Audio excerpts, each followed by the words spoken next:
Perdana Menteri Israel Benyamin Netanyahu pada Selasa 12 Desember 2023 mengatakan bahwa negaranya mendapat dukungan dari Amerika Serikat atau AS, yakni dukungan atas tujuannya menghancurkan Hamas dan memulihkan sandera yang ditahan oleh militan Palestina.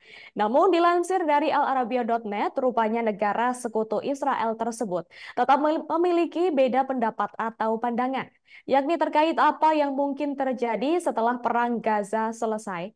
Washington berpendapat bahwa harus ada otoritas atau pemerintahan Palestina di Gaza pada periode pasca perang.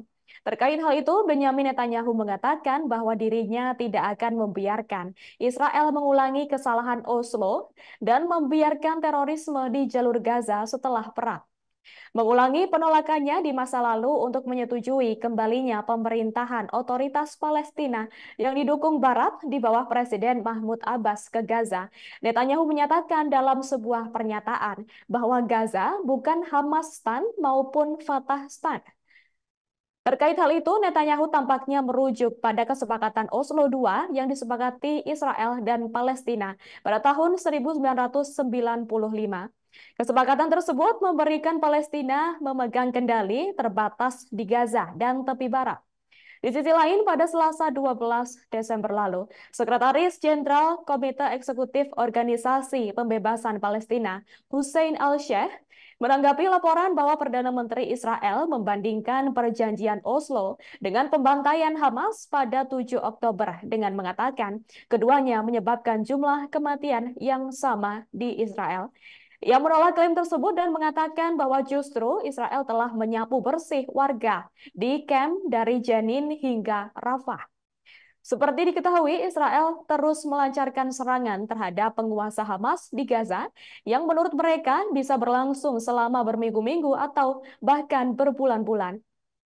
Menjelang pemungutan suara tidak mengikat di PBB pada Selasa malam, Israel dan Amerika Serikat menghadapi seruan global untuk gencatan senjata di Gaza. Sebagai informasi, sebanyak 18.205 warga Palestina telah tewas dan lebih dari 49.645 orang lainnya terluka dalam serangan udara dan darat tanpa henti di wilayah kantong tersebut. Informasi itu berdasarkan keterangan dari otoritas kesehatan Gaza terhitung sejak serangan Hamas ke Israel Selatan pada 7 Oktober. Sekitar 2/3 dari korban tewas tersebut adalah perempuan dan anak-anak, menurut Kementerian Kesehatan di wilayah yang dikuasai Hamas. Kemudian sekitar 90% dari 2,3 juta penduduk Gaza telah mengungsi di wilayah yang terkepung, di mana badan-badan PBB mengatakan tidak ada tempat yang aman untuk mengungsi.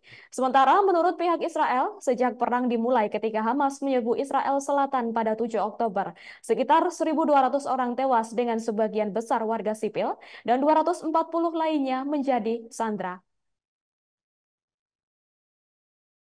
Download Tribun X sekarang, menghadirkan lokal menjadi Indonesia.